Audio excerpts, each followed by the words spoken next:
What's up, everybody? Welcome back to Remember the Game. It is my retro gaming podcast where every week a buddy of mine and I sit down and we geek out about the games we played back in the day. My name is Adam Blank. Thank you so much for listening to the show. And this week it is episode 309. And I can't think of a clever way to say it. We're just talking about a really fucking solid video game in X-Men Legends. I love this game. And just a quick heads up, if I sound a little bit more nasally or Professor Frank or anything like that than normal, I'm fighting a bit of a cold. I'm pretty stuffy right now. My throat feels like there's an X-Men battle going on in it. So not like fishing for the pity dollars. I'm a man with a cold, so I have to whine. That's what we do. But if it sounds a little bit worse than normal, I'm pretty fucking stuffed up. So I'm trying not to snot all over the microphone. No kisses, okay? You can't kiss me this week. Anyway, X-Men Legends. This is one that I wanted to cover on the show for quite a while now. I remember picking it up for my Xbox. I was one of those Xbox kids back in the day and fucking loving it. Well, I say kids. Jesus Christ. Dude, this game is 20 years old. And that means that I was like 20 years old when this game came out. Does that not make anybody for you people that played it like in elementary school, I don't want to hear like, oh, I feel so old. I was 8 when this game came out. Fucking no. Where the fuck are my other fellow back hurts, gray beard? We're falling apart. I was shocked when I got ready to do this episode and saw this game was 20 years old. Holy fuck. Anyway, I remember picking X-Men Legends up for my Xbox back in the day. I fucking loved it the same way I would go on to love its sequel and the Marvel Ultimate Alliance games. I think there's a very genuine argument to be made that X-Men Legends and X-Men Legends 2 are the best X-Men video games of all time. Personally, I would say Marvel's Midnight Suns, but I know that's not just X-Men. If we're talking just X-Men universe, I think these might be the best. If you've never played it, X-Men Legends is like a top-down isometric, I think it's that top-down, almost top-down view. It's a hack and slash game, and you play as the X-Men, of course, and there's like 15 or 16 playable party members that you can have by the end of the game. And what's really fucking cool is that the game really tries to push you to mix and match and try different combinations of characters because every member of the team controls the same but plays differently. Wolverine is just a melee tank that can heal. Nightcrawler teleports all over the place, punching people. Jean Grey can shoot a brain power at fucking people. Cyclops can keep his distance and just zap everyone with his laser. Storm's just dropping lightning on it. Storm's fucking a beast in this game. Storm is one of the MVPs of this game. Some characters can fly, some can create bridges for all the X-Men to cross, some can lift heavy things, and you have like some level of customization as you build them up and how you deal with their stats and their powers and stuff too. It's just a really, really solid superhero game. My guest this week is the Nightcrawler to my Gambit, and that is my pal Tyler. We recorded this one at like 11 o'clock at night Saturday. We were both tired. We both probably made some mistakes. You should be used to that on this show by now. And we both agreed that X-Men Legends is the first in a lineage of games that's downright, I have to do this, legendary. Yeah. Anyway, we'll get there in just a minute because speaking of being legendary, it's time for another edition of the Remember the Game infamous intro. Dun, dun, dun, dun, dun, dun, dun. And if you're new to the podcast, welcome aboard. Consider this your warning. Our intros are a little bit long. They're not that long, but they're fun. We talk video games and stuff, and they have been Sentinel free since 2022. So if you do want to skip it, go to about the 30-minute mark. You'll get an X-Men Legends talk. But have a listen. Listen to the video game chat and stuff. Let me get my plugs out of the way. It's how I keep the bills on. Because I run so much. No, it doesn't matter. I was going to take a shot at some feedback I got, but it doesn't matter. Feedback is welcome. It's fine. We have all kinds of merchandise, hoodies and shirts and mugs and posters. You can find it all at rememberthegamepodcast.com. Shout out to my man Joe from 4545 Creative for designing all that. And of course, if you don't like clothes, I highly recommend checking out our Patreon. It's about the greatest deal in the history of the universe. Our Patreons get up to 4 ad-free podcasts every week. Our Simpsons podcast, Purple Monkey Dishwasher, with me and Mark McHugh. My vlogging podcast, The Rambling Idiot. My gaming news podcast, Game Patch. And a video game potpourri episode or show in Expansion Pass. And on that one, we do rankings. We look back at characters, consoles, genres. There's comedy episodes. There's modern game reviews. Last week, it was Expansion Pass 227. And we are talking about the games that need prequels. I know some people dump on prequels. And sure, when they're bad, they're really fucking bad. But they can be awesome. And quite frankly, there are some video game stories out there that need a little bit more of a setup. And as is becoming tradition, here is a sneak peek of last week's episode of Expansion Pass, video games that need prequels.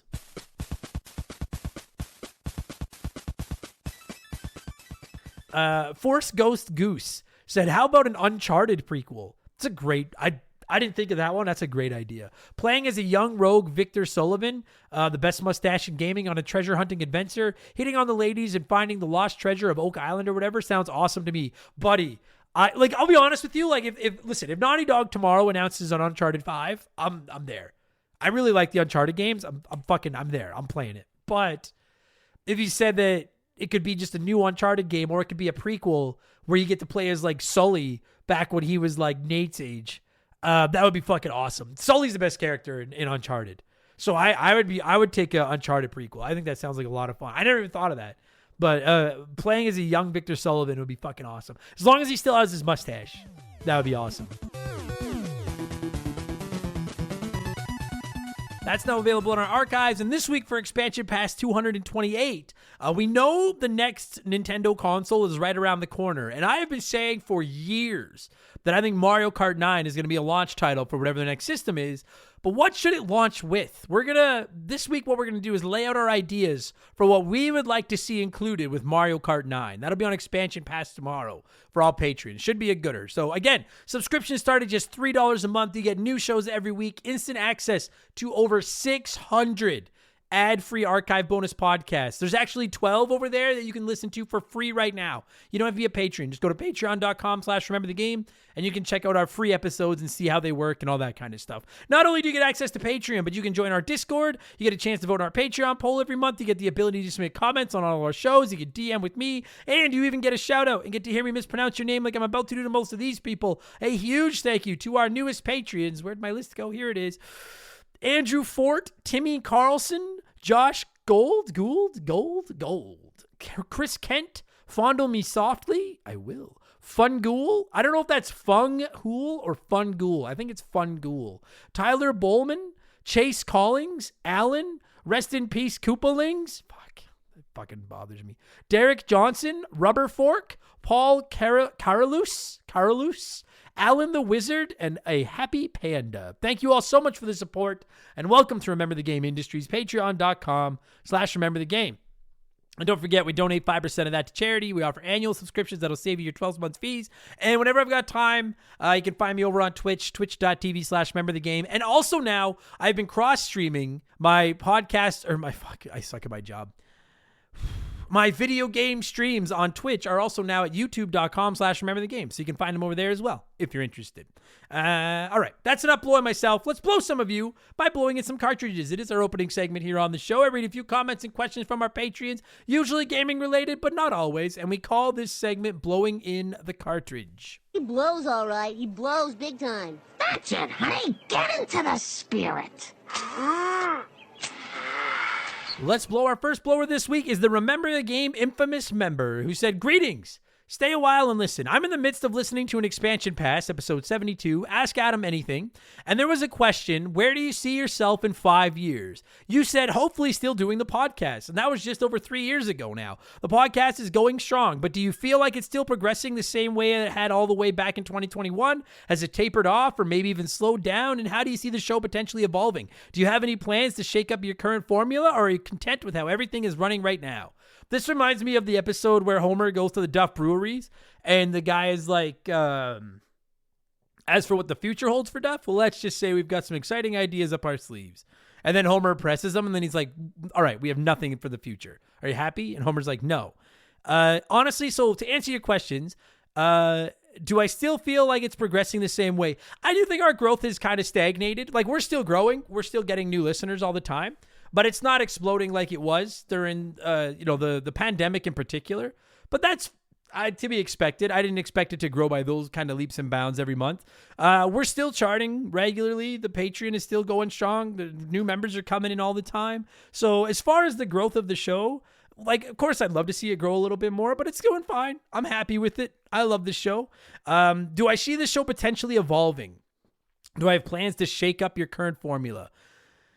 Nothing right now. What's the old saying? If it's not broken, don't fix it. I've always got ideas. I'd still love to do something with professional wrestling. I'd like to get into a little bit more video stuff. I'd love to get into more Twitch streaming or that kind of thing. It's just a time thing more than anything. And I have pulled back on my stand-up comedy at night, particularly to focus on Remember the Game, to keep the heart of the podcast beating. But to answer, are you content with how everything is running right now? Yes. I'd like to get YouTube cleaned up and get some more better thumbnails up there and, get more into the algorithm and that kind of thing. And like I said, I'd like to stream more, but one step at a time. We're getting there. Oh, and I want to get memberships set up on Spotify and Apple Podcasts that will offer Remember the Game ad-free, because I know some of you want that, and I got to get it set up. With the move and everything, we haven't had time, but no, things are good. If you'd all just keep on listening for the next 10 or 12 years, I would really, really appreciate that. Thank you. Johnny from Virginia said, Adam, what would be a better sequel? A new Ori and the Will of the Wisps game, a brand new Shovel Knight done in a 16-bit style, or a brand new Hollow Knight that is a Hollow Knight game, as in not Silksong? Shovel Knight. No doubt in my mind. Listen, would I play a new Ori and the Will of the Wisps game? Absolutely. Would I play another Hollow Knight game that's not Silksong? Of course I would. But a new I want a new Shovel Knight so bad. It doesn't have a sequel. We know a Shovel Knight sequel. We know a Hollow Knight sequel is coming. Ori's got a fucking sequel. I want another Shovel Knight, and I want it in 16-bit, and it'll probably be my favorite game ever. Shovel Knight, all day. Followed by Ori, followed by a Hollow Knight game that is not Silksong. But I want all three. But if you're making me rank them, that's the order I'd rank them in. Phoenix Wrong said, greetings, Adam. Big news in the music world. Linkin Park is back with a new singer to succeed the late, great Chester Bennington. To me, that's the equivalent. That's equal of Sega returning to making consoles again. I thought they were done, but here they are with a new single and an upcoming album. Are you a Linkin Park fan? And if so, what do you think of the new female singer? I was a huge Linkin Park fan back in the day. I still like their music. Anytime one of their songs comes on, I'm going to listen to it. So I definitely like them. I haven't seen a lot of their new singer yet outside of like little clips on Twitter. And she sounds okay. Yeah, she sounds fine. I don't know if anyone can quite fill in Chester Bennington's shoes, but I think under the circumstances, if they want to keep making music, they had to do, they had no choice. They had to find a new singer. And I'll be 100%. I'll be downloading the new album and giving it a listen and seeing how they do. I used to really like Linkin Park, so good for them. I'm glad they're back. Big fan. I'm glad they're back. Aiden Kennedy said, hey, Adam, wondering if you have had an experience where a game or another player humbled you quickly. I used to be decent at an older NHL game, and I was ranked in the top 10 on Xbox. I played the number 1 ranked player and got crushed by like 10 goals. Never touched the online in any NHL game after that. I've only ever played NHL online like 2 or 3 times and got my ass kicked as well, which is why I don't play them online. I think Tetris 99 is probably the game that humbled me the most, because I consider myself a pretty good Tetris player, and Tetris 99... it put me in my, like, have I got wins? Of course I do. Yes. But, Tetris 99 put me in my fucking place. That would probably be the one.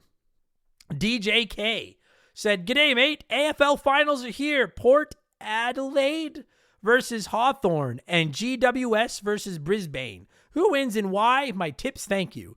This is easily going to be Brisbane and Hawthorn. Lock it in. I don't know where any of those places are. But Brisbane and Hawthorn, they're going to win, no question. Adam, it's your turn. Said, hey, Mr. Blank, I was mainly a console kid. I loved the NES, but I was one of the few Genesis kids in my town. However, one of my best friends had a computer, and we played a lot of DOS games back in the day. Were you always a console kid, or did you ever have a chance to dabble and get hooked on some old PC games? Long live Commander Keen, Street Rod, and the OG Leisure Suit Larry. Police Quest, King's Quest, and Space Quest have a special place in my heart as well. I get asked this a lot. If anyone that listens to the show with any regularity, I'm not a PC guy, but we did have a PC growing up. We played a lot of the free cereal box games, the Hasbro games, and then we had a whole bunch of those. Dude, there was one, I can't remember what it was called. I guarantee you some of you listen to it, and I want to know. I'm going to get like 300 messages. First one to tag me on social media or in the Discord and tell me what game this was gets my my love. It was I can hear some of you PC Master Racers now just like, oh, yes. It was a really old game, and you were like in a school, and you were this like a dude with like you never saw his face. You wore like a big winter coat and a ball cap, and he had a big camera, and there were these like angry robots going around the school, and you had to like take their pictures and solve like a crime of which robot was the bad guy, and then you'd earn points, and as you earned points, you ranked up in the game, and you just did it over and over again. But I think as you progress through the game, you had to take more pictures to solve who the robot was. Someone's going to know. That's probably my favorite PC game from my childhood. I played a lot of Doom as well. I did play some Commander Keen. I absolutely played Commander Keen. I played, then I got into Roller Coaster Tycoon was the next one that really got me hooked after that. That's probably it. I was never the world's biggest. Oh, no, that's not it. We did play Police Quest. We could never figure out what to do, but we did have Police Quest. My mom finally got us a player's guide so we could figure out what the fuck to do. We had King's Quest 6, where I would always get killed by these dwarfs that would like throw me in the water and I would drown or some shit. Okay, now I'm running out of steam. Those are definitely the ones we played the most. But anyone that knows what that fucking picture was where you're in the school taking pictures of the robots, first one to tag me somewhere and tell me, you win. First one. And I'll make sure to post everywhere that I've been tagged so that I don't get repeatedly tagged. And then finally, before we move on, it's letter time. It's letter time. And we're going to answer the hard-hitting questions here. George RMN said, hey, Adam, I have a burning question. What do you have against using well in your sentences? There are times when I'm walking my dog and I'll hear how you are doing good. I can't help but utter well in an effort to try to will the correct word into your sentence. No one's ever called me on that before, George, but I do it intentionally, yes. When someone says, or if I say how I'm doing, I'm like, I'm doing pretty good. I'm doing good. I never say I'm doing well, and or I very rarely do. And there's two reasons for that. One, I just think it sounds lame. Doing good sounds better. Two, Rocky is one of my favorite franchises of all time, and the first Rocky is one of my absolute favorite movies of all time.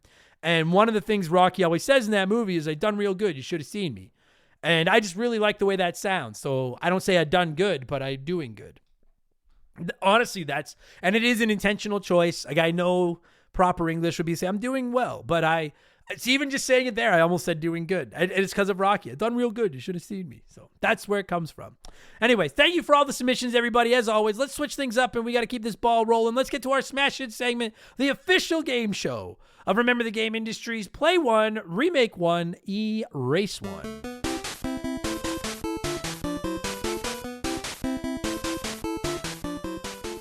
And a huge thank you to Classic Concentration from the NES for unknowingly providing us with the theme music for the show. The rules are simple. Every week I give our listeners 3 retro video games. They can play one as it was released, they can remake one as a modern game, and the third is erased from time forever. And as always, there are no wrong answers, but there is a right one. We'll get there in a second. This week, since we're talking X-Men Legends, I went with 3 retro X-Men games. We have The Uncanny X-Men for the NES. We have X-Men Mutant Apocalypse for the Super Nintendo, and X-Men for the Sega Genesis. And it was a 3-horse race in the voting, but the winner with 33% of the vote was play X-Men Mutant Apocalypse on the Super Nintendo, remake X-Men for the Genesis, and erase X-Men for the NES. So let's see what a few of you had to say here, and then I'll tell you what the right answer was. And I have to say, some of you are getting clever with the way you're circumventing the rules. For all of you that just wrote in and said, I play X-Men, remake X-Men, and erase X-Men, single secret probation. Because you played by the rules, but you were trying to bother me, and it did.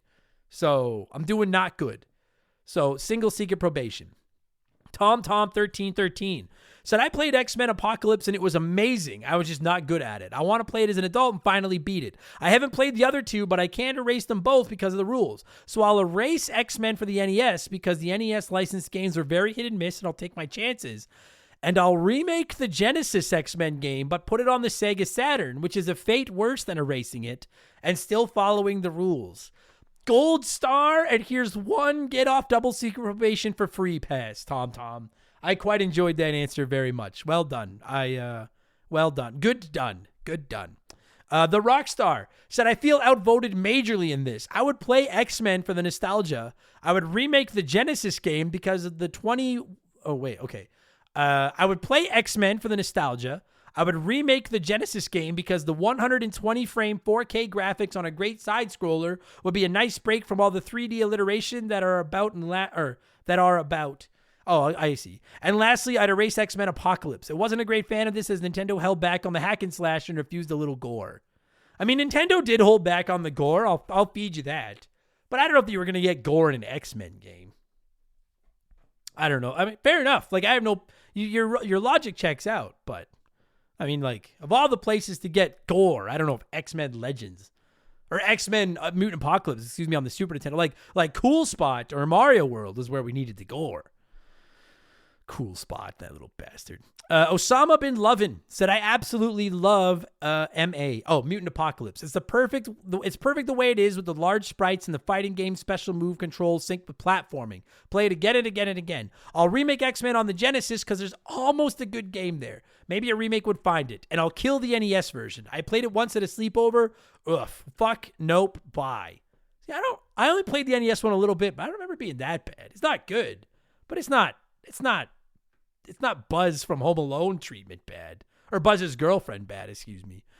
Josh Gould said, my first ever Play One, Remake One, Erase One as a Patreon subscriber, and I haven't played any of them. I've always been of the mind that you should have played all the games to enter, but I want to play, goddammit. So I'll play Mutant Apocalypse because it's SNES 16-bit perfection, probably. I'll remake X-Men on the NES because many of the NES games will be wonderful with an update, and I'll erase X-Men on the Genesis because Sega was never really my jam, so it's not really a loss to me. See, I've broken down the console barriers over the last 6 years on the show, but some people are still in the trenches, and I understand. I get it. There's a reason I won't touch the Saturn. I understand. And Izzy08 said, I haven't played any of these, but I'll remake X-Men on the Genesis in the hope that it gets bundled with the Adam-approved X-Men 2 The Clone Wars. Then I'll play Mutant Apocalypse on the Super Nintendo and erase the NES X-Men because the SNES trumps the NES. See, that's sound logic. I can get on board with that. And yes, for the record, X-Men 2 The Clone Wars is also one of the best X-Men games ever. I'm going with 6% of you this week. I had the lowest voted answer. Nobody wrote in with the same logic as me that I could see. I'm going to play Uncanny X-Men on the NES because I'm an NES simp, and I really want to go back and give that one another try and see if it's as bad as some say it is. I'm going to remake X-Men Mutant Apocalypse for the Super Nintendo, and I'm just going to put it on the Switch or something so I can finally play it and see what it's all about. And I'm going to erase X-Men for the Genesis, not because I'm anti-Genesis, but because I've tried it, and it's just nowhere near the level of the phenomenal X-Men 2 The Clone Wars, which is not only one of the best X-Men games ever, but one of the best Sega Genesis games. So I'll erase the first one because you've got the second one, and it's better anyways. Thank you to everyone that wrote in and played along as always. What have I been up to over the last 7 days? I guess 14 days because I haven't talked to you. I've been playing X-Men Legends, which you're about to hear about. I've been playing Mass Effect 3, which we're hoping to cover in 2 weeks. I've been playing Prince of Persia Sands of Time for the PS2, which we're hoping to cover in 1 week. And I've been playing Astrobot on my PS5, and it is fucking awesome. And we're going to be reviewing that on Expansion Pass. I'm hoping to be done it for next week, and we'll review it. Astrobot is so fucking good. As a platformer, that game, in the 3 or 4 hours I put into it so far, that game is better than some Mario games, which, as a rock-hard Nintendo Mario super fan, that's high praise indeed, my friends. Astrobot is fire. Okay, I need a drink of water. My throat is like a fucking sheet of sandpaper here. So let's let a sponsor in. We'll peddle some wares, and we get back. It's all X-Men Legends talk, okay? We'll be right back after this. This is an ad by BetterHelp. A band once said, work sucks, I know. And I think most people agree with them. Workplace stress is now one of the top causes of declining mental health, with 61% of the global workforce experiencing higher than normal levels of stress from their jobs. And while walking away from your job might not be an option, taking a little time every day to focus on yourself and your mental health can make a huge difference. I know in the summer I try to get outside every day, get a little bit of sun, and just enjoy the outdoors. It really helps.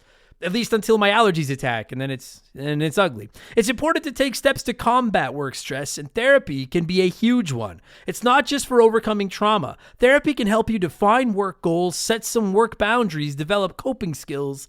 It's like a cheat code for life. And if you're thinking, man, I'm too busy for therapy, well, look into BetterHelp. They make therapy as convenient as possible. You can meet with one of their over 30,000 therapists online and on your schedule, just like over 5 million people around the world already have done.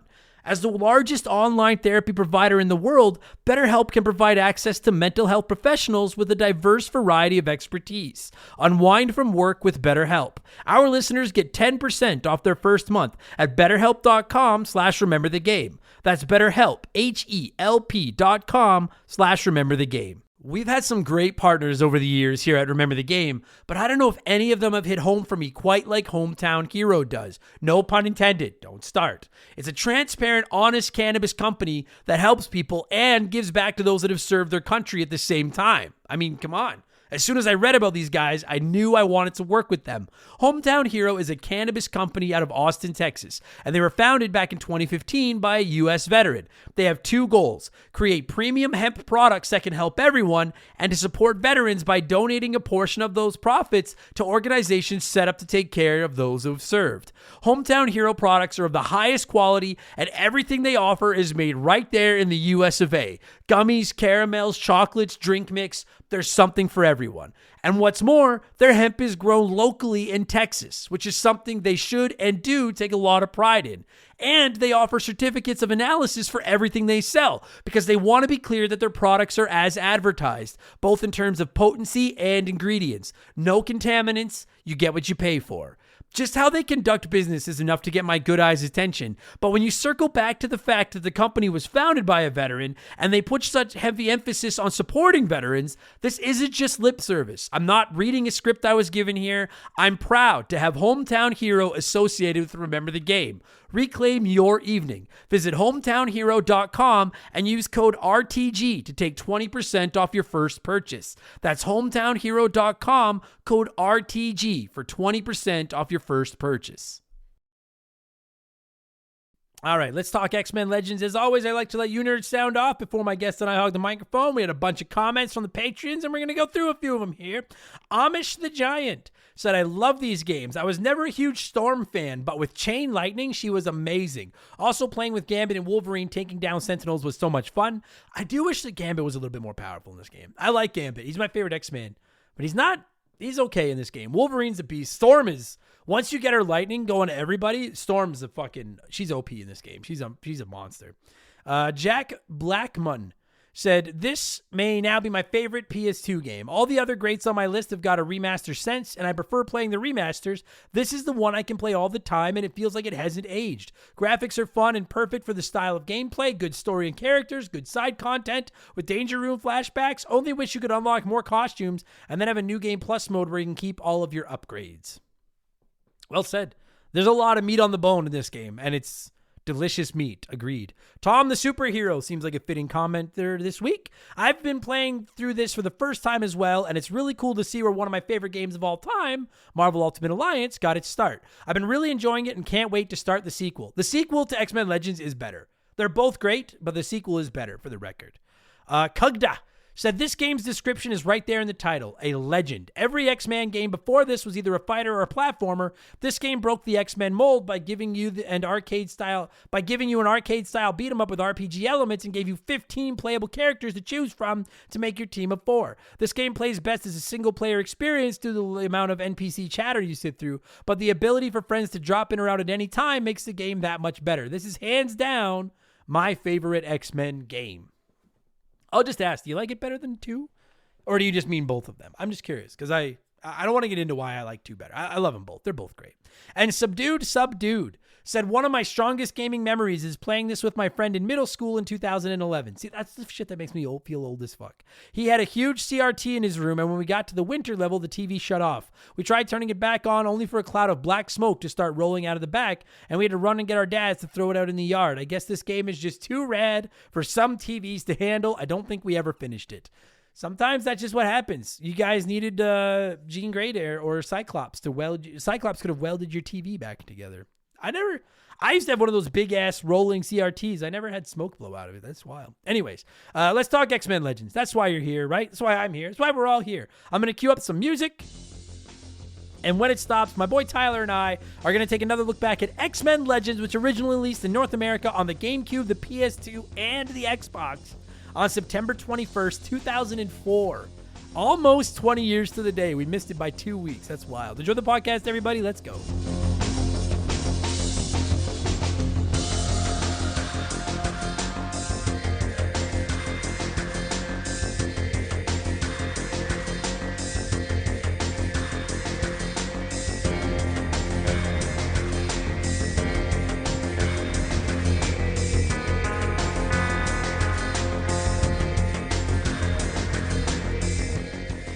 Joining me via the blank phone. It is late Saturday. It's almost 10 p.m. Saturday night.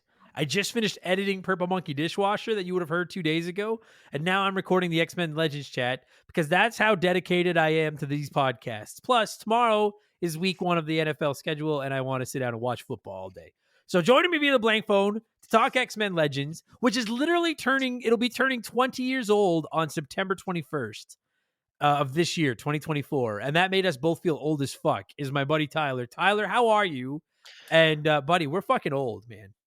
I'm doing great, except for I got rickety knees, back arthritis. Buddy. I yell at clouds. I'm confused. Yeah. I don't know what day it is. It's fucked. I literally just saw the release date because I was bringing up the Wikipedia page for the game. I literally saw the release date 10 seconds before I clicked record for us to start talking. And I was like, buddy, this episode's going to go live on what is this Wednesday coming up?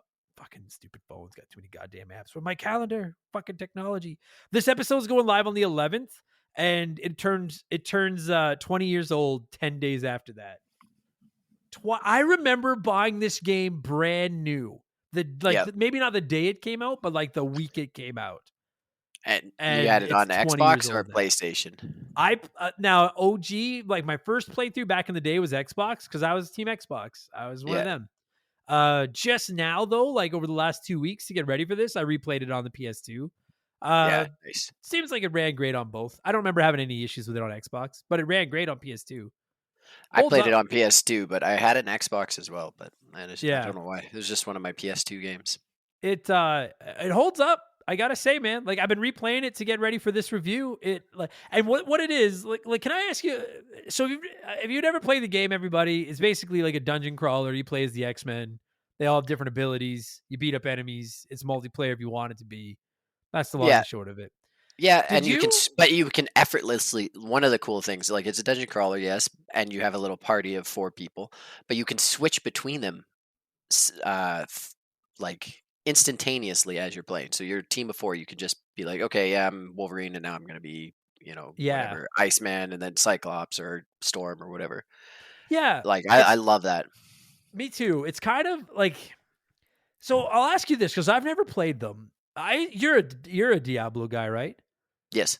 Okay, it's so funny because I've taken to saying Diablo on the show, so I was gonna say it correctly to talk to you about it, and I had to stop and think. Like it's the same as when I say Ocarina of Tim now, and I actually want to say it correctly. I need to stop and like Ocarina of Time. Is Diablo is Diablo gameplay like this? More frantic. No, it's kind of. I don't know. Yeah, a little bit. But not. Okay. There's more to Diablo. Yeah, see, now you're doing it. I know. Diablo sounds better, frankly. But. Well, and I played a bunch of Heroes of the Storm, so we'd call him Dibbles in Heroes of the Storm because you just come up with pet names for. He's a playable character in Heroes of the Storm, so old Dibbles. Classic Dibbles. I was just curious because, like, I know it's like multiplayer and you're going around in dungeons and there's lots of like power ups to pick up as you're beating up. And I was like, I don't know, is this like what Diablo? I'm trying to think of how to describe like the gameplay of this, and I can't think of another game other than the X-Men Legends and the Ultimate Alliances. I can't think of another one I've played that plays like this.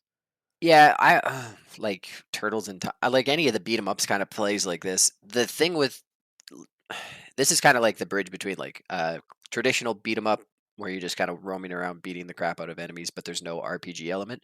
Yeah. And Diablo. This is like the bridge between those two worlds. Sure. But like Diablo is like definitely way more loot based. Your gear plays such a factor in, like, you basically have the gear skill set that you're going for and how that enhances your character, and then like the skill tree that you're building. So your character isn't just like 4 skills. You have a myriad of different builds in Diablo. Whereas this, it seems like it's you got your character with it. It's more about the party you build than the character himself or themselves. Totally right. Okay, and that's okay, and that's a good way to get into it. So like, yeah, if you've never played it, you're playing as the X-Men. You're going around, you're beating up enemies, and this is one of my and like I'm trying to think like my favorite X-Men. Like I think these are my favorite X-Men games are the X-Men Legends games. Yeah. But a few months ago, I played X-Men 2 on the Sega Genesis, and it was fucking awesome. And it was not the same as a side-scrolling beat 'em up, but it was the same in the sense of like you could pick from 6 or 7 members of the X-Men, and each character had their own abilities and their own powers and stuff. And I remember when this game first came out, and when you start playing it, you literally only have Wolverine. You're like in downtown, and you're like in the city, and there's like fights happening, and you only play as Wolverine. And Wolverine is, for my money, the most basic character in the game. Like, he's a tank. He just hacks and slashes, and he gets his health back. Yeah, and Um, he doesn't have like, oh, you got metal scratchy claws. Like it's not like he yeah, has, the.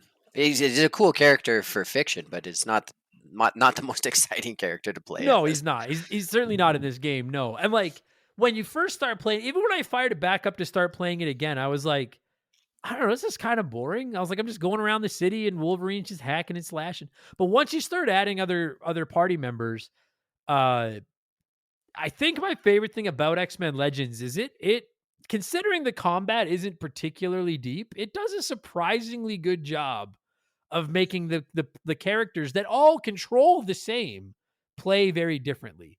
Yeah, Like if you're playing as Cyclops, it is a whole different experience than playing as Wolverine. and it's the same 4-button combo for your skills and Yeah. your basic attack. Like, yeah, definitely. It's it's Um, it's and frankly kind of remarkable that they can, like, it'd be different if they were like, oh well, when you're playing a Cyclops, use the right analog stick and flick it in any direction to shoot your laser vision. And but it's like, no, if you play a Cyclops, push this button and you'll shoot your lasers. If you're playing as Wolverine, push this button and you'll lunge forward and slash your claws. And they feel completely different but control exactly the same. yeah, It's pretty yeah, impressive.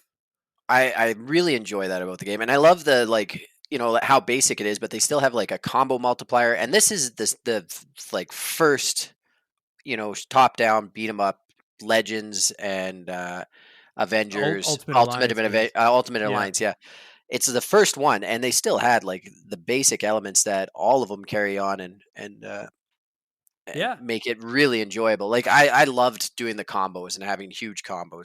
And it gets more complicated in the later games, but they had it in this one. Like it They right out, did. And like, and even and though they're not it gives it a nice little spice to the combat. totally, and like, and let's be honest, like the combos aren't like when you hit like so like when you do a combo with Cyclops and Wolverine, I think it's like adamantium beam or something. And like Hmm. at the end of the day, basically Cyclops is laser shooting somebody while Wolverine is stabbing them. Like that's all it is. But that they have all Yeah, these cool names for all the combos with all the different characters, and you can like fucking Colossus and Wolverine have a combo. Fucking Beast and yeah. Storm have a combo. Like Where everybody has a combo. Colossus just throws Wolverine. No, I don't know if Yeah, that was in this like, game. yeah, literally, and like, and I want to get into each of the characters because some of them are awesome and a couple of them are fucking shit. Yeah. But well, I do think this is the like I've played this one. I've played X-Men Legends 2. I've played all three Ultimate Alliances, Oh and while yeah. I do think this is the weakest of the five of them, it's also the first one. They're figuring out the recipe. It's Yeah, surprisingly exactly. good.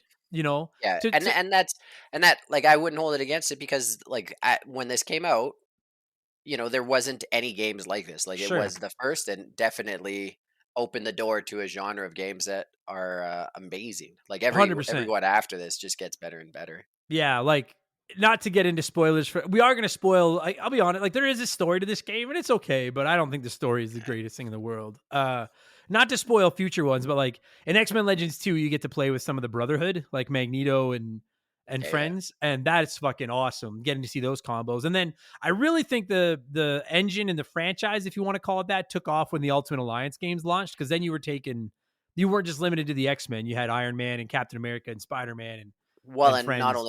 not only that, but I don't know if it was the first Ultimate Alliance, but when Ultimate Alliance came out, that's when you had Xbox Live and you were able to Right. play with friends, not just have. I think you shared a screen. You didn't have split screen when this came out and you played Yeah, you multiplayer. you But you I'm shared a screen because I this is one of the few games I did play with friends. My brother and I actually played this together quite a bit, and yeah, you did share the screen. So that was one of the only problems was like you could get yourself separated pretty far, and well, then not and really then know just what's going on.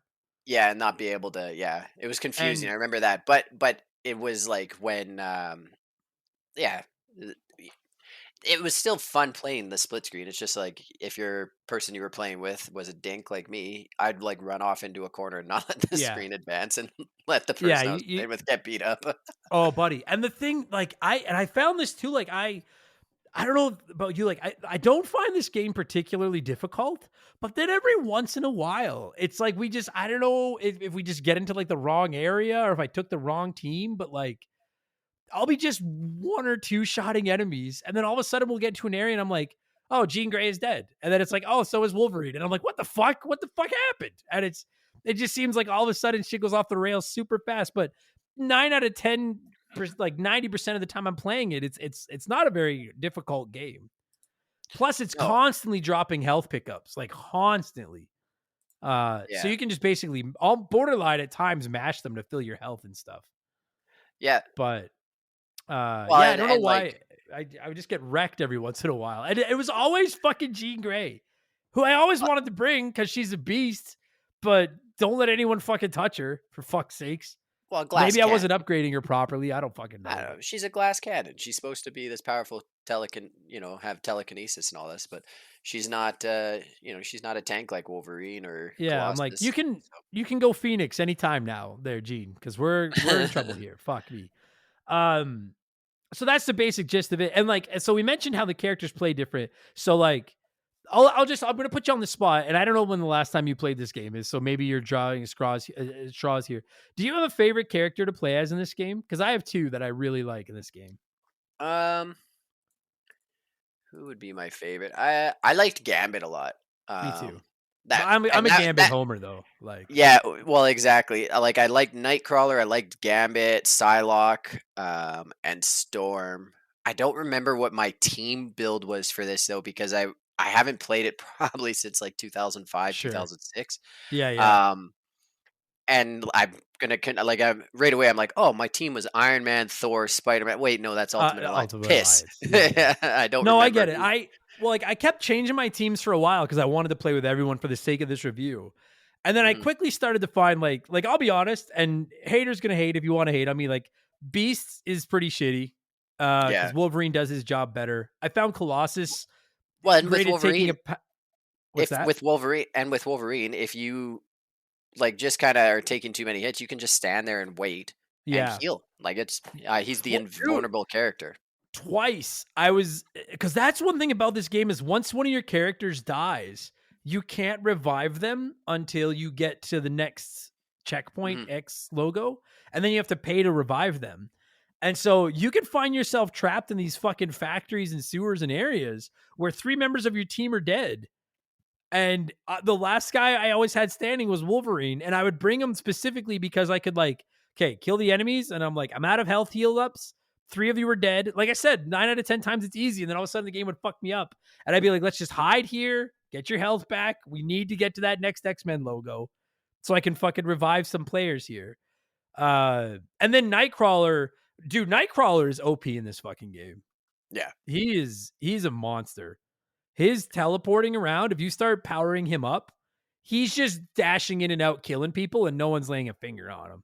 Ah, And and he's one of the coolest characters. of course he is. He's awesome. And he has one of his abilities you can level up is he may or may not save a member of the team when they die if he's near them.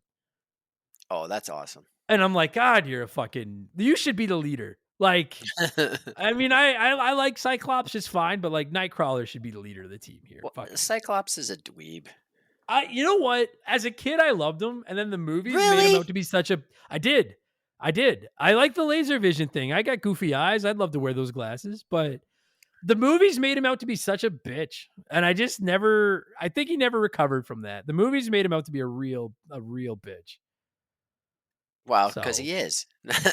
fair I don't know. enough. He cheats on Jean Grey with her clone or some bullshit. Yeah, but it's still almost the same. It's like twins. No, Have you watched? don't. No.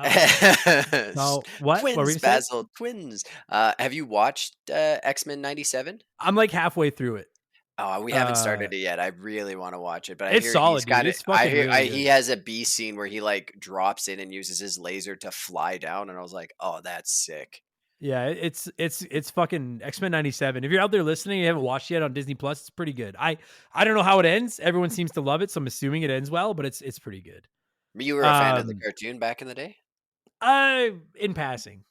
I didn't like religiously watch it, but I prefer do you remember the old Spider-Man? Not the old Spider-Man, but like The not yeah, mid 90s Spider-Man. I that like had that like show the better. rockin' intro.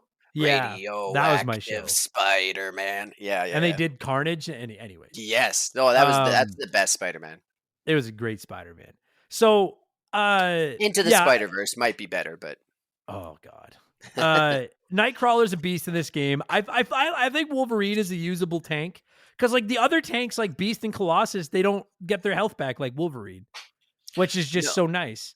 And I and like and you have Wolverine right off the hop. Like I know there's a bit of a balancing thing for experience, but he because he's your first character, you're gonna have him just kind of yeah. built up the fastest. Yeah. And they actually do a surprisingly decent job of making sure everyone stays ballpark leveled. Yeah, One of the things about this game though is like you can only ever have 4 party members at a time, but you've got like I don't know, 13 or 14 different X-Men to pick from by the end of the game. And I found that like one of the issues I had with this game was like I hate dealing with my stats. Like I hate yeah, managing a giant party and dealing with stats. And you yeah, level up constantly in this game.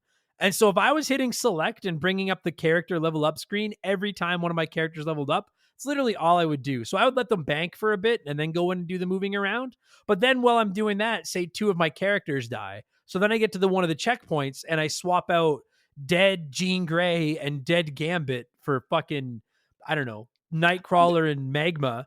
But now it turns oh out the god, Nightcrawler and Magma have gained 6 levels since the last time I used them. So now I got to go in and fucking assign all their points. And I know you can automate it. And it's not even so much a complaint because I like the level of customization.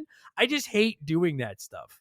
yeah. Well, and if you So, automate it, you never get the build you want. Like right. I don't know how you build characters in this types of game, but like this Castle Crashers, anything like that that has like a stat point system. Yeah. I used to be like when I was younger, so probably the first playthrough of this, I would have done this balanced, where I like to balance my characters and just have everybody be kind of the all arounder. And then Oh, as I no. got a Fuck little that. bit older, or like the second playthrough, it was always like, okay, Wolverine, all strength, let's go. Absolutely. Yeah. Yeah. You know Yeah. what I That's what mean? I do too. Yeah. And it Um, is the best way to play. Oh yeah. So like when you level up your every time your characters level and you get to do this with every member. So I just brought up the full list of playable characters. And again, we said we'd spoil it. It's actually Yeah. a pretty big roster. Beast, Colossus, Cyclops, Emma Frost, who fucking sucks by the way, this game. Fucking sucks. Gambit, Oh, Iceman. I love Iceman, but he kind of sucks in this game too. Jean Grey, Jubilee, who she's a sweetheart, but she always sucks. Magma, who I don't even know who the fuck that is. Is that I'm not I that think caught up in it's X-Men. I I literally think only know her Magma from was this game. just for this game. Okay. It might be because I don't know who she is other than this game. Nightcrawler, Psylocke, Rogue, Storm, Wolverine. And then you get like 10 minutes where you get to play as Professor X, and he is like controlling Sephiroth in Final Fantasy VII. He just wrecks everybody. He's awesome. But that's a surprisingly deep roster of characters. But it's Yeah. also 3, 6, 9, 12, 14 if you 15. don't count Professor X. Yeah, I was gonna 14, say because you get Professor X for one mission, I think. yeah, just that one in the astral plane where he's like psychedelically walking. And he's just a fucking monster. I was gonna call him a mutant, but I was like, oh yeah, wait. So you have 14 characters to balance, and each one of them, every time they level up, you get more stat points that you can put into their attack, their defense, their health, or their energy, which is like their mutant powers. But then in addition to balancing, those aren't too bad. If that's all you had to do, that's not that bad. But then in addition to that, each character's got like a list of like a dozen abilities. And you can put your stat points into powering up their special moves that use their energy. You can like Storm and Cyclops have leadership abilities where if they're leveled up, then everybody gets more XP and their combos hit harder. Yeah. Some characters you can make them fly. Some characters you can make lift heavier things. Wolverine's got his healing ability. I really genuinely think it's cool that there's so much customization for each character, but it's like I think the only reason I don't get overwhelmed by it is because I like all the characters so much that I actually think it's pretty cool that I'm like, oh fuck, so I could level up Wolverine and just make him this self-regenerating monster of a tank, and I can focus on Storm and be like, she has no health, she has no defense, She just stays in the distance and just splits everybody with lightning all the time. Yeah. Well, And like and you so said, automating it, you just get a bunch of shitty half-assed developed characters. yeah, and so you can put points towards their skills, like the skills that they have, and Yeah. then their like general stats, and then they can carry three. There's three types of items, right? So and then their general Yeah. stats were like it wasn't called power, but it was like their physical power, like Yeah. whatever. Oh, sorry, my mic That's just okay. moved. Whatever they're like hitting, or I can't remember what it was called, like something like that. But Striking. then striking, yeah, strike, Yeah. and then agility, and then their health, but it was like body or something like that, and like you said, their power, right? But Yeah. then you could also set their AI, like Yeah. which is funny that they called it AI back then and not just I don't know whatever like passive controls or whatever. Yeah. But Yeah. you could have set like their AI to like be more aggressive, more passive, You can when to tell it use when it. to heal, like when Yeah, to yeah, use yeah. healing items. Yeah. Yeah. And what power to focus on, like so if you had Cyclops, you could set him to be like the ranged guy using his optic beam instead Yeah. of moving close into combat. So like I thought that was a really innovative system instead of just being like, yeah, your AI is just they're just gonna follow you around and do whatever, Well, random I combos. I agree with that, but it's also funny because like they do call it AI, and like you said, you're basically telling the computer, hey, when it's Wolverine, be super aggressive, heal when you're at 20% of health, always use these slashing moves, like all that kind of shit. But then the actual AI in the game is fucking terrible. Like they do Yeah, what you tell them to do in those menus, but then like it's the not number of great. the number of times that like my characters just like stand like get stuck in like a corner, and I'm like, all right, I'm leaving without you guys, and then eventually they come running to catch up, and I'm like, there's a fucking door right there, and it's like you're fucking Colossus. Just walk through the fucking wall if you have to. All right, like just I don't need your help here. But it's also like you mentioned, you can switch on on a dime, and so they do get stuck somewhere. You can always just left, right, up, down. Each of them is set to one of the four characters you're controlling at any time. It's not hard to Yeah. switch to other ones, but the AI is kind of frustrating. The AI kind of sucks. You also mentioned Well, the items you can especially equip.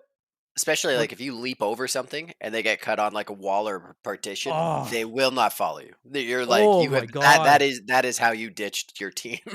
buddy, that or fucking you can't walk through each other. Yeah, And that's annoying. multiple times. But I had one. There's one again. We're gonna spoil stuff. There's one part about 2/3 of the way through the game where you go to the lab where they made Wolverine, Oh um, yeah, yeah, the X facility or whatever the fuck it was called, yeah. and Havoc is Say there. that for now. Cyclops' his brother, and you have to like work together with him and Wolverine. At one point, it's Wolverine, Cyclops, and Havoc, but you can't actually control Havoc. You just control Wolverine and Cyclops. And Havoc is there is a third character that you can't control. And dude, the number of times he would just stand in a doorway, and I can't switch to him to get him out of the way. And I was Oh, like, buddy, game this breaking. is, I think your superpower is being a pain in my fucking ass. Like, move. Fucking move. Ah. Emma Yeah, Frost was bad for that too. Fuck Emma Frost. She's the worst fucking character. I hate Emma Frost. that's who Cyclops had an affair with. It was Emma Frost, Oh, Jesus. That makes me and hate him even more. She I sucks. I don't even know. I can't, man. I used to I read these really used to comics like lots. I her. think they had an open relationship, so it wasn't an affair. It was kind of just whatever. Well, I mean, like, how the fuck do you cheat on Jean Grey? She What an fucking just idiot. like, she could go into your mind and just like, Yeah, you can't lie about it. you You're, can't. I mean, like, listen, I don't cheat on Shaylee, but the idea that Shaylee could read my mind terrifies the fuck out of me. she can't read your mind. Oh my, no, she can't, because we wouldn't have lasted this long. She would have killed me or fucking had me arrested or something. So She goes to read your mind, and it's just do do do do do do. yeah, it's just the old Just black like, and oh. white cartoon. Yeah, Yeah. She's like, oh god, I gotta get out of here. Oh fuck. But yeah, so like the AI I found kind of frustrating. I definitely think it's a game. Now that said, I don't remember ever playing it with 3 friends. I feel like 4 friends on that TV screen without being able to split might have been a little bit frustrating. I Yeah, remember playing it 2 players and it was fun. I don't know So if you could play 4-player. Could you? I I played don't know. 2-player for sure. I just didn't have 4 friends growing up, so Yeah, same here. Yeah, I played with my brother. I don't know. Maybe you couldn't. I don't know. Oh yeah, because I guess the PS2 I had a multi-tap. Anyway, it doesn't matter. yeah. I remember playing it 2 players, and it was we'd each get to pick 2. But then that's okay. You know what? We should do the break here because when we get back, I want to get into the story a little bit. I want to talk about some of the other characters that show up, the way some of the other ones play. And you had mentioned it earlier, and then we kind of walked away from it. I really want to get into the how you build your team, because you can't just pick your 4 favorite X-Men and go in. You're fucked. Yeah, Like you need to cover all your bases. So let's do the break here, and then I know people are all going to skip ahead, and then we'll be into the talking and we'll do the thing. So we'll be right back. So yeah, so you mentioned it before, dude. The way you build your team in this, I actually think that's one of the coolest things, because it's not just about how you're going to fight enemies.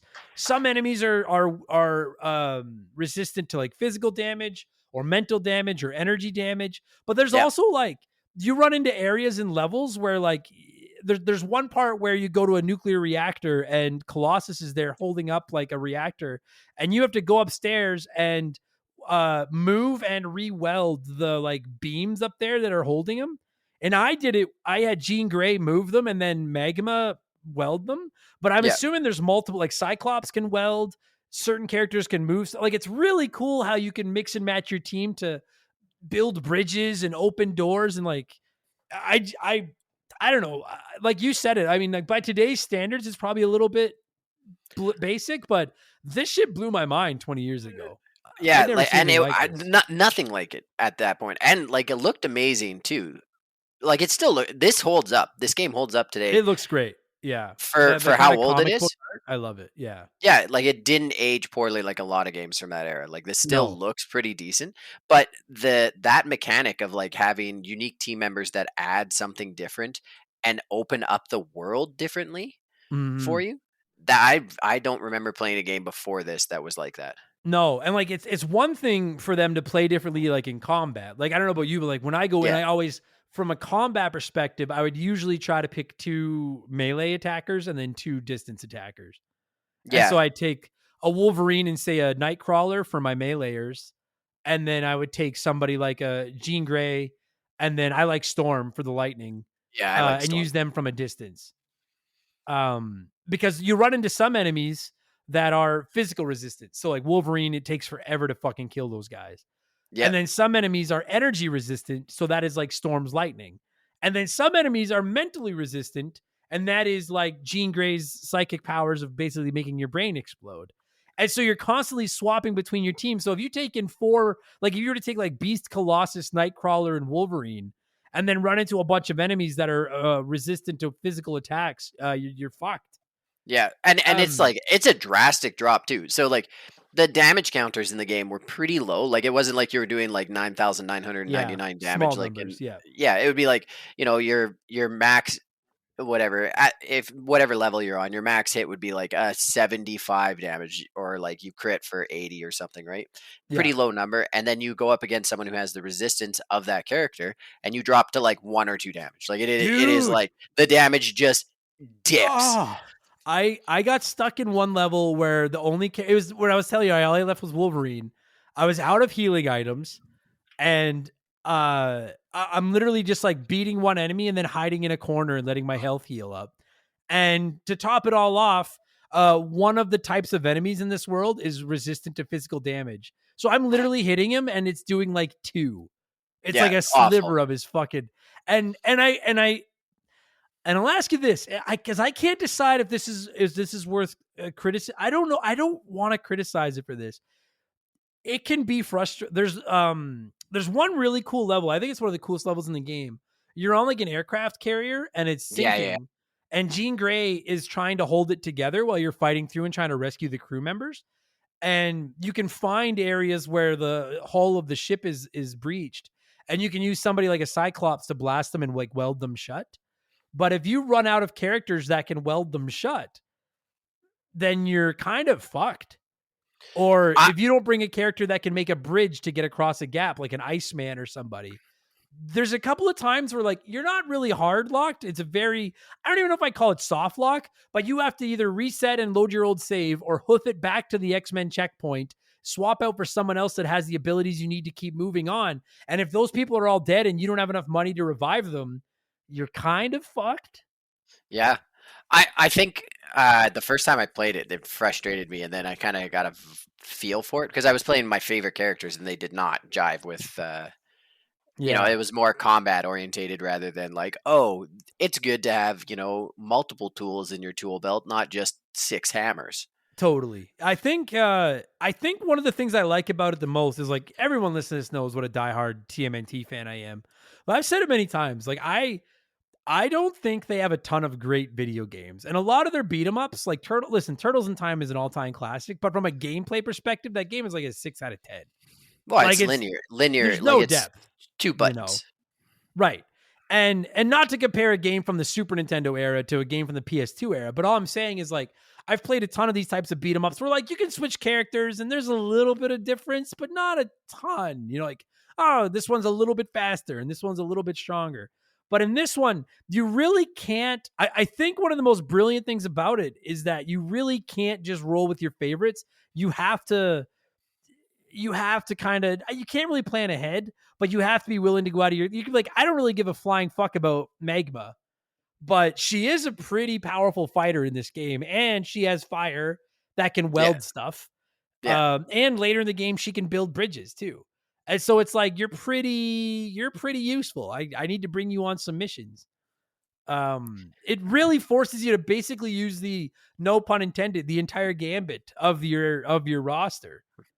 And I minus Emma Frost, who is fucking useless. And big hate is on Emma Frost, hey? Like, I have no problem with the character, but like when I unlocked her in this game, every time I got a new X-Men in this game, I was super pumped to use them. I was like, fuck yeah, let's use some new powers and let's see what you can do. And Emma Frost, like Jubilee? Jubilee sucks. I'm sorry. What's your power? I make fireworks. Oh, you make fireworks. I'm sorry. Like, you are just, it's not a sexist thing because like Storm and Jean Grey will fucking destroy you. But Jubilee, you should not be going on missions. You're not very good.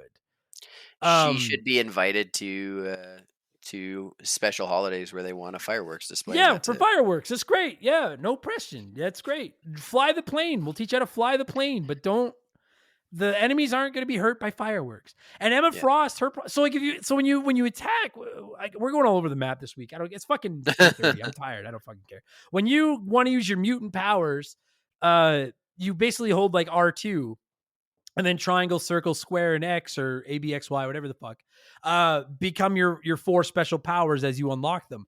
And like, to give you an example, when you use, like, I still think Storm has some of the coolest powers in the game.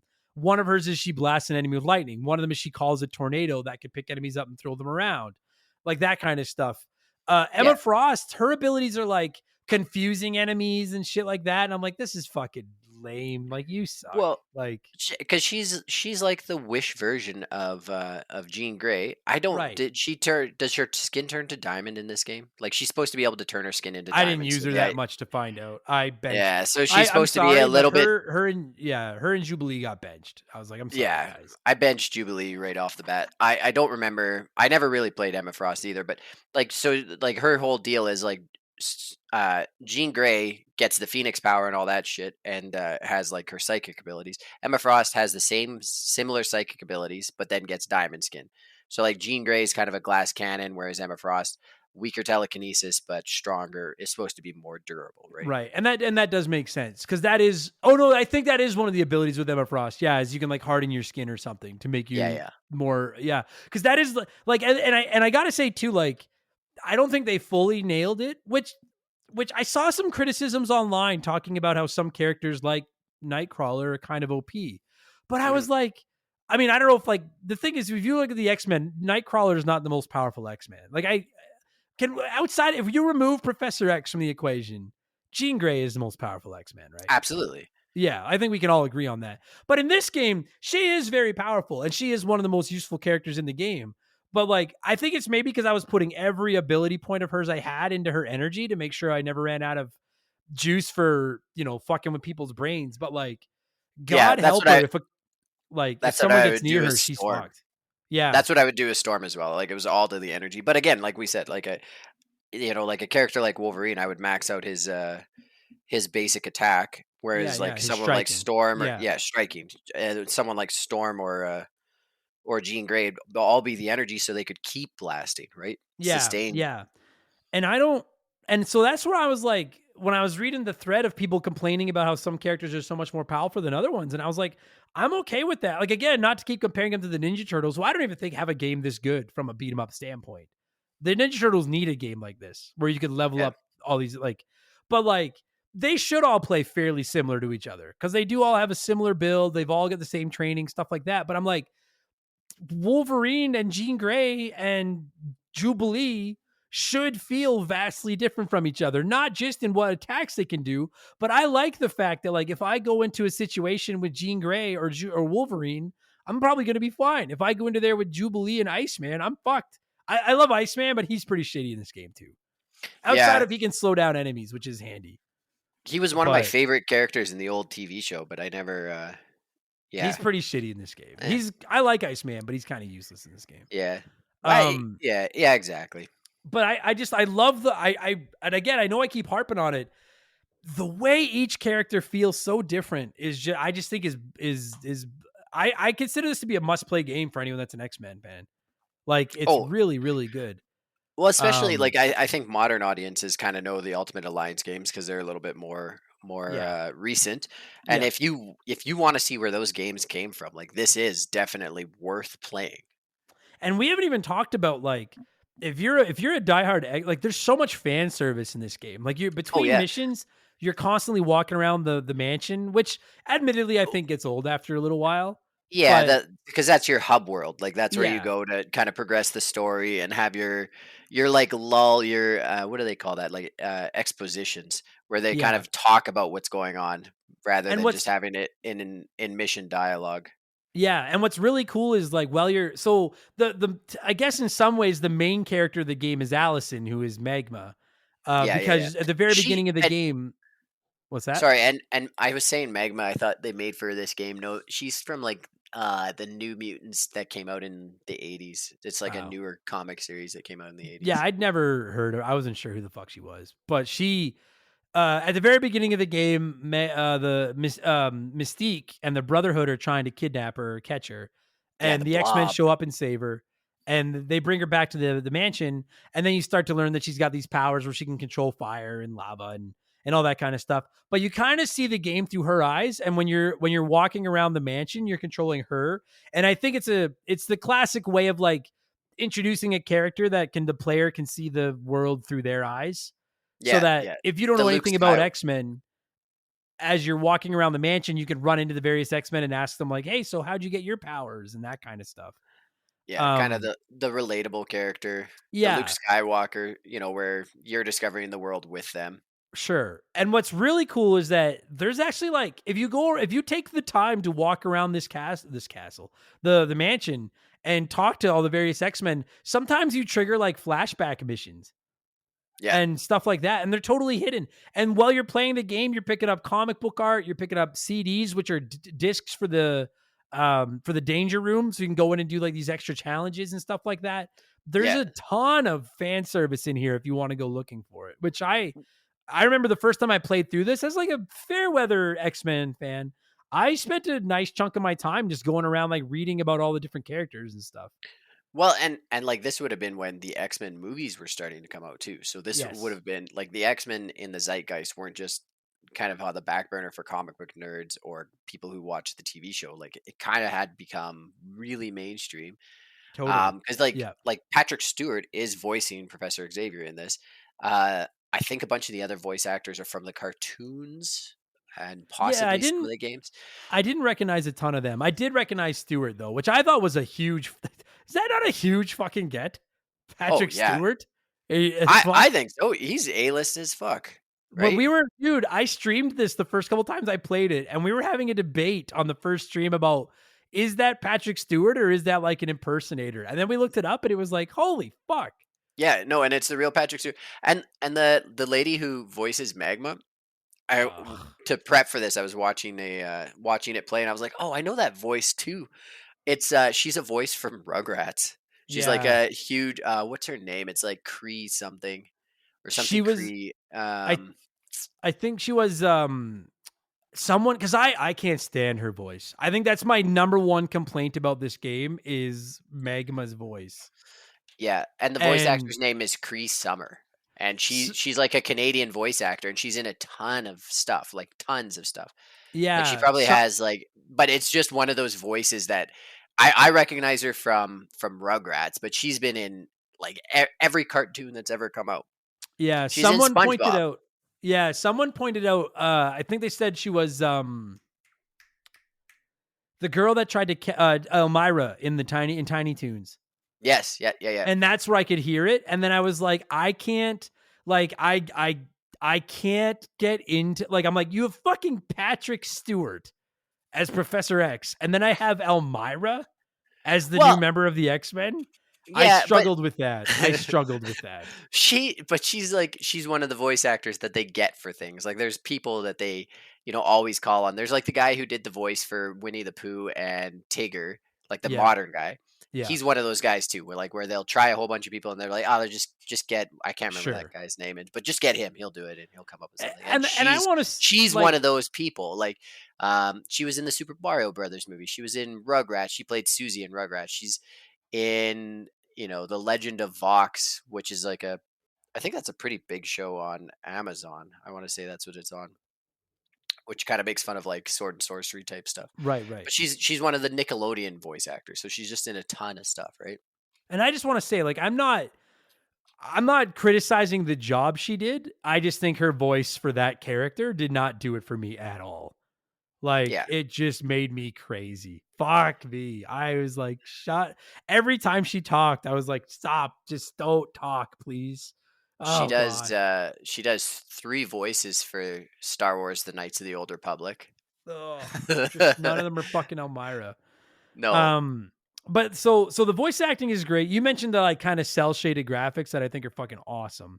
Oh, I think Uh, yeah, like I was saying, like because it makes it timeless. Like whenever a game this era of video games, like when they tried to be hyper realistic or something like that, like Resident Evil is a really good example, or Tomb Raider. Tomb yeah, Raider's a little bit older than this, but like there were Tomb Raiders at the time where the graphics just kind of they weren't there because you can't have that many elements on the screen. Like that's a major holdback. So things are more polygonal or don't look textures don't look really realistic yeah, or yeah. whatever. But as soon as you started stylizing stuff to the max, like Beautiful Joe, Oh, you know Beautiful this Joe is so fucking so beautiful. and it holds up. It Yeah, looks it does. great today. This game holds up because they did it very stylized. They tried to make it look more comic booky. They didn't try to hyper real like make everybody look hyper realistic. And so, this compared to like one of the Spider-Man games, which were great that came out around the same time, this holds up to me better because, well, it just I don't know, it has a style that looks it just Yeah. holds up. Yeah, I really want to review Spider-Man 2, the movie video game, because I Yes, remember that loving that game. that game was so that was the first game that like in my mind really nailed down web slinging. Agreed. Yeah, I think like if like I know a lot of people today when you look at superhero games, the Batman Arkham Asylum and Arkham City are like the like that's where the superhero genre turned the corner, which I'll agree with. But like Spider-Man 2 maybe paved the way for them. Spider-Man 2 is really fucking good. But I am worried now that if I go back and play it, I'm gonna be like, oh, this is not as good as I remember. Like that one, that's one I need to revisit to review it. I'm terrified to play it again. Well, especially with Terrified to play it again. like Spider-Man fans are spoiled now Oh with yeah, the yeah, yeah. We are for sure. We are. yeah, Um. I hate to admit this, but because I'm like a huge Spider-Man fan, I haven't played any of the new Spider-Man games, Oh, like they're not a both single so one. good, buddy. Fuck, they're good. Ah, they're. I mean, I think they're the modern version of Arkham Asylum and Arkham City. Like they're so Yeah, fucking good. Spider-Man and I Spider-Man 2, they're both fantastic. I would So agree good. with it. I've watched my cousin play it, and I was like, oh, this looks great. I would lose myself to this. Yeah, they're fire. And Miles Morales. That game is fucking awesome too. So, Yeah, um getting back to this. So like the graphics are hot, they look good. And like you said that style when you try to go for like more of a cell shaded comic book Beautiful Joe X-Men Legends type style, it's going to age so much better than you play like a Bully or yeah, something like that. And I like Bully, but this is timeless whereas those yeah. aren't. Even Grand Um Theft Autos. The Grand Theft Autos, like I think was I, 3 out. I, 3 should have been out around here. and it does not look as good No, as this. no, not even close. No. And then it's just, I think another thing. So like we've obviously praised the way the game plays and how you can swap out the characters and upgrade them however you want and stuff like that. That's Oh yeah, great. no, 3 was Um, way earlier than this. the the fan service is awesome, and the way they you can walk around the X-Men mansion and everything. But like they also have a great variety of enemies. It's not just Magneto, like, and I love Magneto, but it's No, not and just Magneto. Mystique is there being Mystique, being awesome like she is. yeah, she's Pyro, the first, Toad. and Mystique's the first boss, and you really do go through the Brotherhood, right? So like you were saying, Pyro, Toad, um, but I thought it was lazy that you fight like Dark Blob, Dark Pyro, Sure, Dark agreed. Avalanche. 100%. I was like, I oh, agree with that's that. so lame. Yeah, it is kind of lame. I agree with that.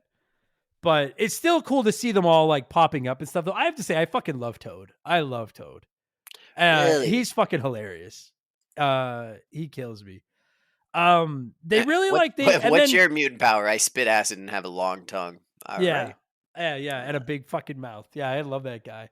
And then obviously Magneto shows up because he's Magneto, and you got to have him Yeah. around.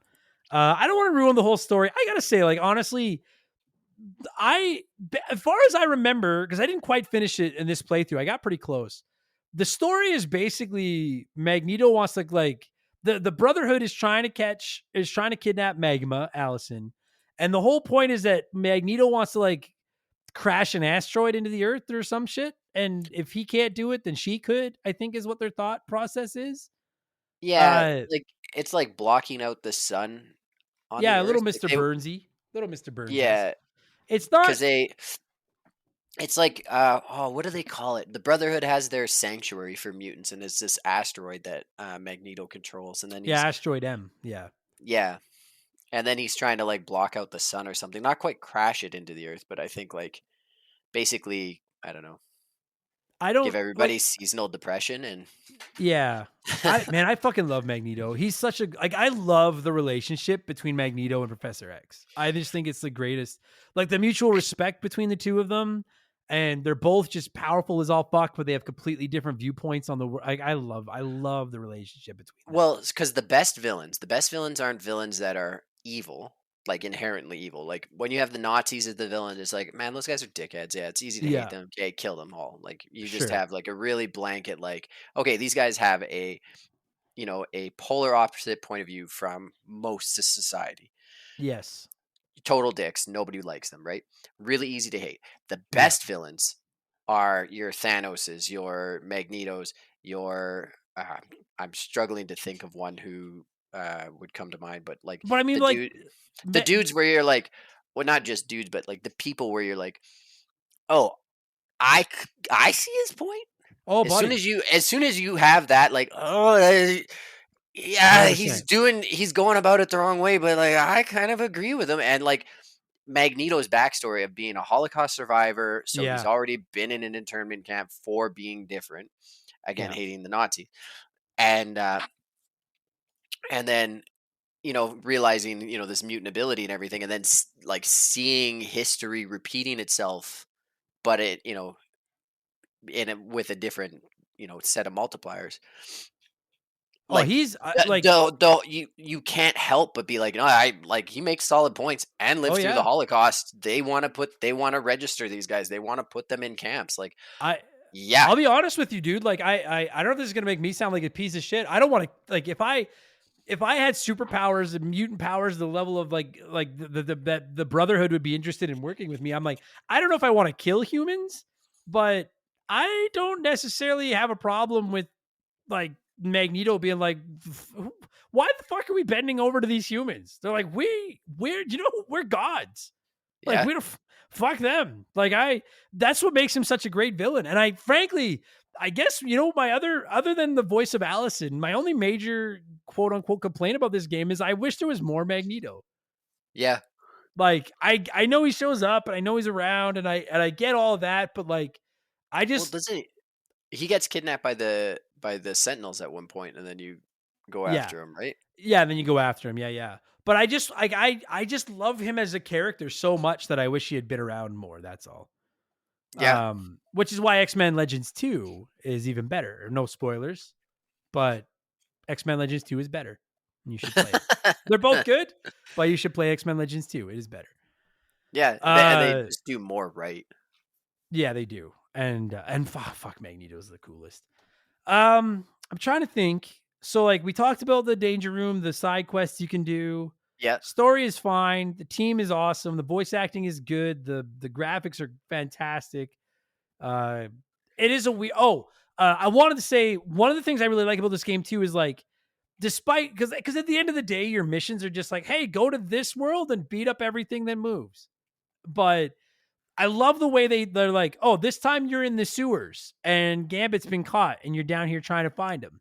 Oh, this time you're in this aircraft carrier that's sinking. Jean Grey is trying to keep. Fuck, I'm tired. It's fucking 11 o'clock. The aircraft carrier is sinking, and Jean Grey is trying to keep it afloat. So go through, rescue crew workers, and try to stop or patch the holes that are popping up. Now you're at the X Factory, whatever the fuck it's called, where Wolverine was formed, and they're experimenting on mutants again, and you need to go save them. At least it does a job of like making you care about where you are every time.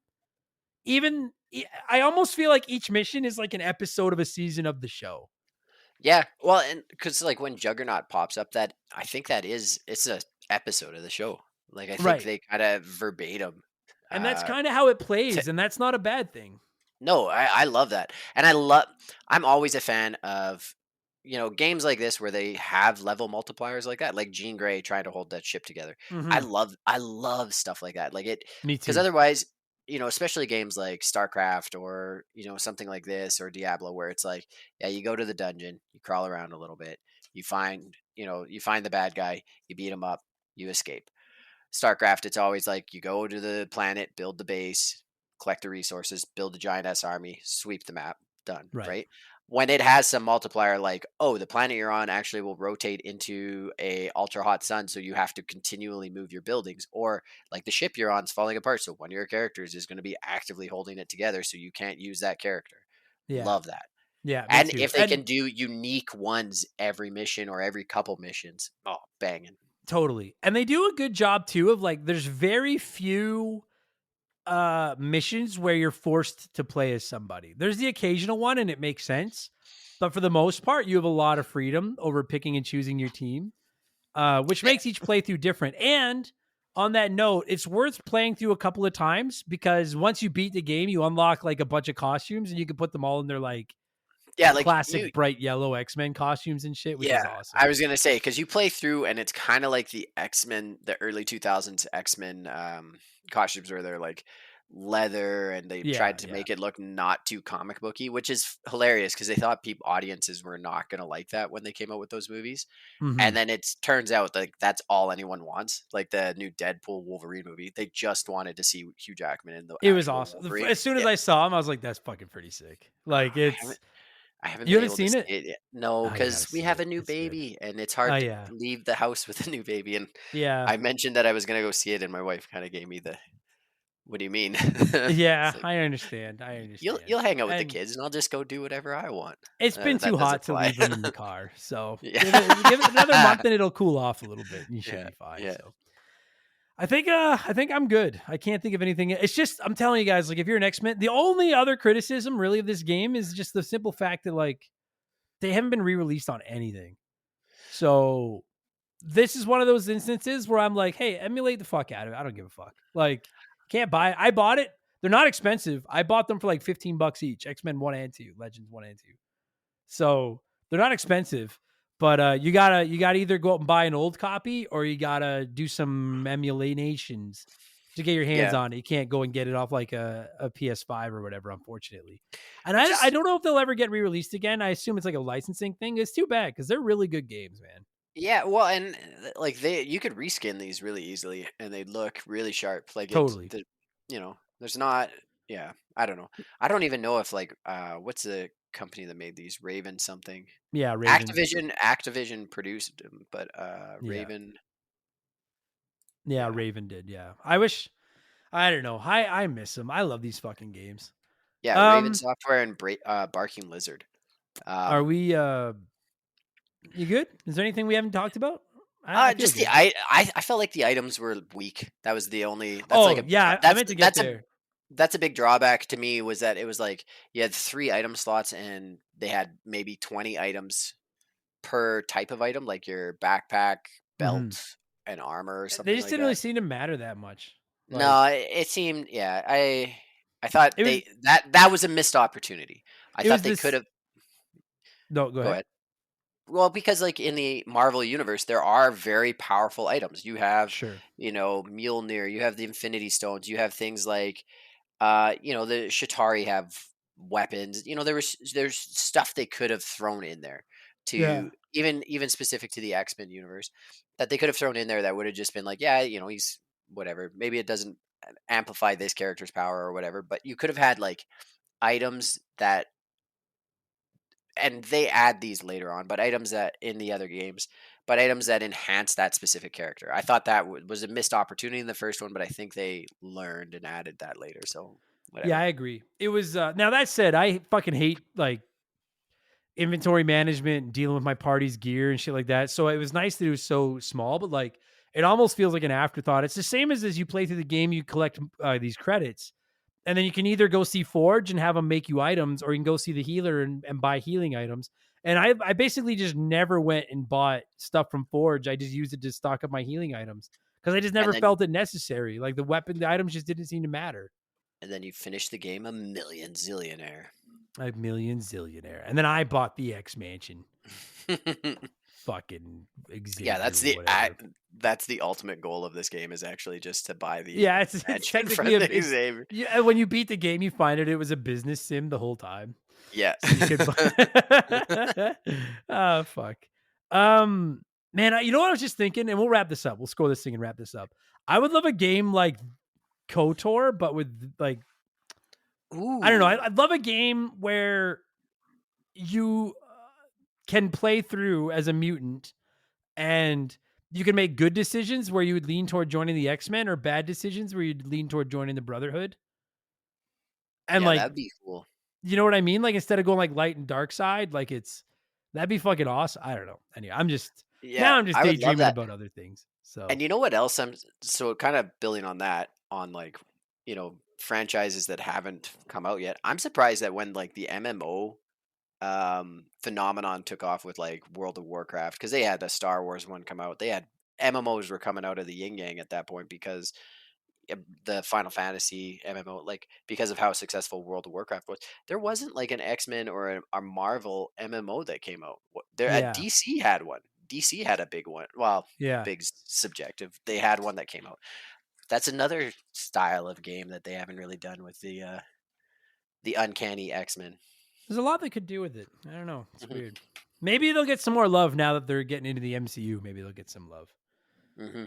So anyway, we got to score this thing. Um, how about I don't know, there's 15 playable characters. All Is right. that lame? Yeah. No. That's good. All I'll right. go with Out it. of 15 X-Men, how many X-Men would you give X-Men Legends? 13. Hmm. I'm Are taking you 2 off for Jubilee and Emma that's what I was gonna Frost. say. Is it Jubilee is costing it a point? Poor Jubilee.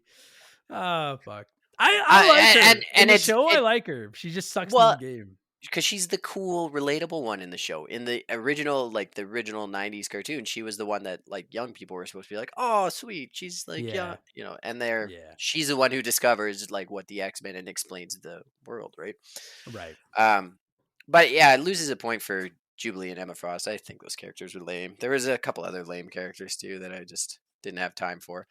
And it loses a point because I felt like there was more they could have done with the items, with just different little things. Like I wanted just more, Yeah. and That's so it's fair. not necessarily like it's not a bad thing leaving your audience wanting more. Because then I definitely bought like X-Men Legends too, and really loved the Ultimate Alliance game. So Sure. No, it's you know, great. It is just like it's tough. I don't know, man. This one was tough because I really enjoyed replaying it, but like if I was reviewing this just off memory, I'd probably give it a 13, maybe 13 and a half. Replaying it, I'm going to give it like a 12. It is good. It's just, I know that, and I don't want to hold it against it, but it's just every game in the genre, like the other X-Men Legends and the Ultimate Alliances, have all done it better. Yeah. But like, it's still a really. I thoroughly enjoyed myself playing through it. I was constantly switching characters. I can't recommend it enough to people that like superhero games. It's really really fun. And I just know that like if you play it and like it, start looking up, like find a copy of X-Men Legends 2, start playing the Ultimate Alliance games because they just keep getting better. Yeah, and it's So like everyone gets better. Like this is one of the, this and Ultimate Alliance will say they're part of the same franchise. Everyone is a stepping stone to the next one, and they all get better. I mean, we reviewed Ultimate Alliance on the show a long time ago. If you're interested, go back and find it in the archives. I remember when Ultimate Alliance got announced, and I was like, "Holy fuck!" So that's X-Men Legends, but I can play as like the like Spider-Man and Iron Man, and I was like, "Holy fuck!" I got so excited, and it lived up. It was fucking awesome. Well, and again, I can't remember if it was the first one, but like the Ultimate Alliance games had Xbox Live, so all of a sudden it also was like, oh, Yeah. I don't have to split screen, I don't have to share my screen, but me and my buddy are playing this. It was Totally. Yeah. so good, So good. All right, buddy. Oh, yeah. So sorry, I gave it. Yeah, we scored it. We're good. I'm fucking tired. It's 11 o'clock. I'm fucking tired. Yeah. Tyler, outside of plug? talking about old superhero games with me, what are you doing? What can people check out your shenanigans?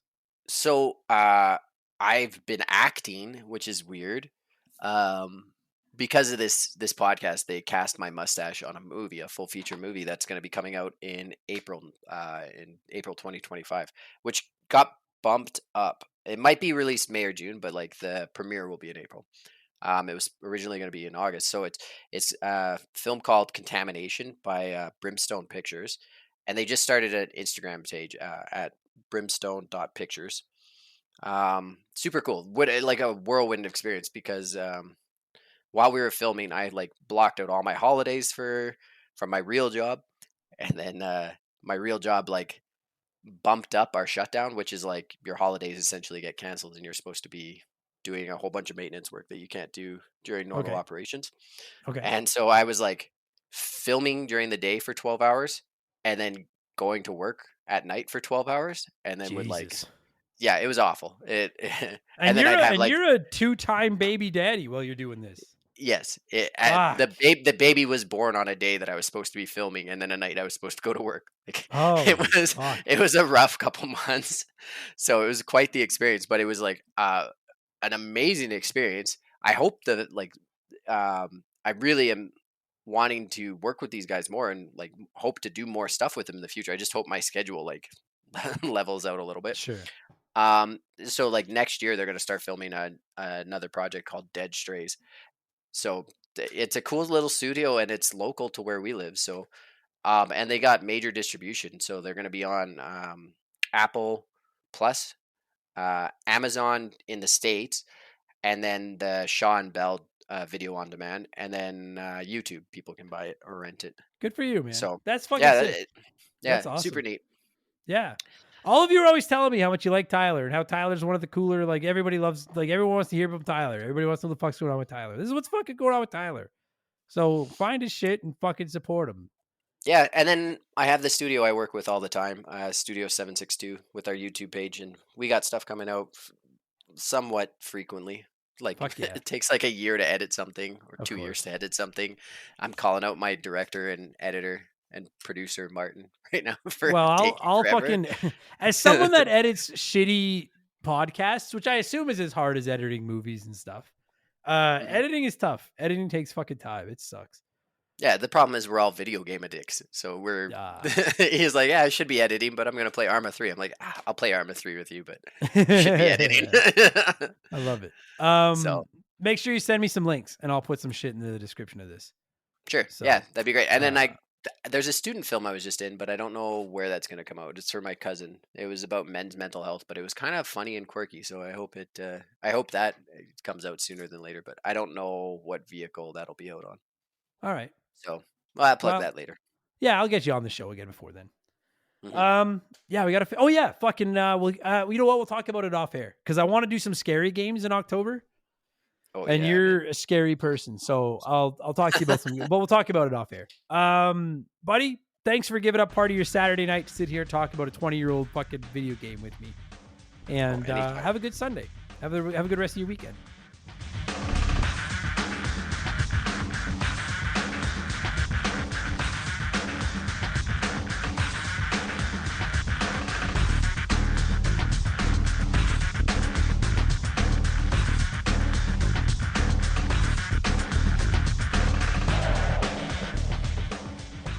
And that's going to do it for this week's episode. Tyler, thank you so much for giving me a call and talking some X-Men Legends late on a Saturday night. And to every single one of you nerds listening to this, whether this was your first Remember the Game, maybe your 309th or 209th, whatever. Doesn't matter. If you found us, thank you. I'm very, very grateful. Thank you for listening. I hope you enjoyed it. If you did, leave us a nice review. If you didn't like it and you want to leave us a bad review, go ahead. But like, I don't know. I don't mind a bad review if you're just like, not for me. Some of you can be pretty cunty. I have to say, some of you are pretty cunty. But the good reviews are much, much better and much more plentiful, and they make me feel good about myself. So thank you for all of those. And don't forget to check out the links in the description of this podcast to find all of Tyler's shenanigans. That guy is becoming a star, and you're seeing it right here on Remember the Game. Listen, my throat is fucked, man. I'm losing my voice. So I'm going to get the hell out of here and shut the fuck up for the night. Listen, I've never done this in 300 no, you know what? I was going to skip the Patreon shout-outs. My throat is hurting, but no, we'll get them done. I'll go through them fast. We'll get them done. So I'm going to do those and wrap it up. Thanks for listening, everybody. If you're a Patreon, we'll be back tomorrow talking about our ideas for Mario Kart 9. And next week, hopefully, the plan right now for Remember the Game 310 is Prince of Persia Sands of Time for the PS2, a Patreon poll winner episode. Should be a gooder. All right? Take it easy, everyone. I'm going to thank some Patreons, and I'm leaving. Thank you, and cheers. Goodbye. See ya.